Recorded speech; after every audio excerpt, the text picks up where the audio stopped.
Now returning to the United States, where Hurricane Sandy hit the Northeast in late October with devastating winds and rain.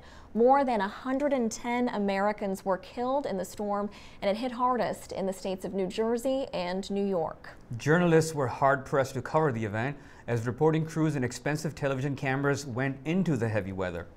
Some reporters were not even able to make it into work, but that didn't stop our very own Zulima Palacio from getting pictures of the hurricane in the D.C. area. I talked with her a few days after the big storm. Let's take a look. Where were you when the storm hit?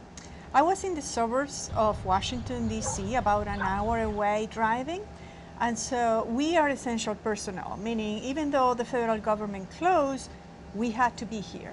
I have a small car, and the idea of driving for 1 hour through the storm was not appealing to me. Right. But I live right by the Potomac River and the Occoquan rivers. So it was like, okay, if there is going to be, you know, floodings and all this stuff, and surge, I am right there. yeah. So I convinced the boss that I could work from there. This is all I had, but this has a very powerful camera. So I had just purchased this little thing. And now what does that do? This allows you to put the phone in a tripod. So here, let's see, hold on. Here is the camera. You don't want to hold the lens, so you put this thing in here. This is called a bean bag, and it's just full. It can be full of sand or little stones or something, but it also has the purpose of a tripod. And it's pretty heavy, right? So it's heavy, yes. Be stable. So here we go. Like if it was a tripod. So I can put it right there and put it, and it is all level out.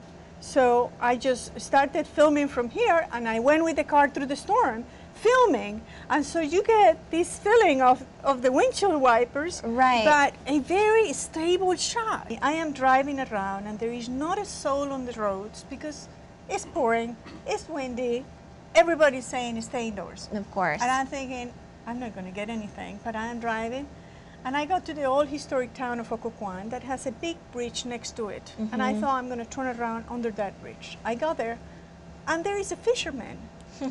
Out in the storm. Fishing out in the storm under the bridge. And I, wait a second. So I go talk to the guy, and he says, oh, storms are great for fishing.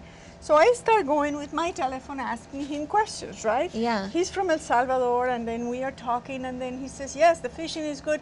And as we are talking, he pulls this big catfish, about that big. And you captured it and on I video. captured the whole thing with the video, with this little telephone. And then here he is. And then meanwhile, we are kind of talking, and I am asking his questions, and why are you doing this and what that is pouring. Yeah, look at that, yeah. And then here comes the fish. He caught a fish. Oh, wow. That is great timing. And now talking about the storm and its effects here in the Washington area, what were some of the things that you came across? Well, besides the fisherman, Right. so the next day, in the aftermath of the storm, I went to Old Town Alexandria, also with the telephone right in front of my, in my car on the dashboard, so I could get video of the Old Town of Alexandria, which is all along the Potomac River, that it was really high, carrying all sorts of debris and trees and everything. Right. And the old town often gets flooded. So, but by the moment I got there, the flooding was not significant. That evening, hours later, the flooding was higher. But then I found trees that had fallen right on the houses. Yeah, that photo that you took. Exactly. Yeah. I think I showed you the photo of the tree completely on top of the house and one of the cars of the family.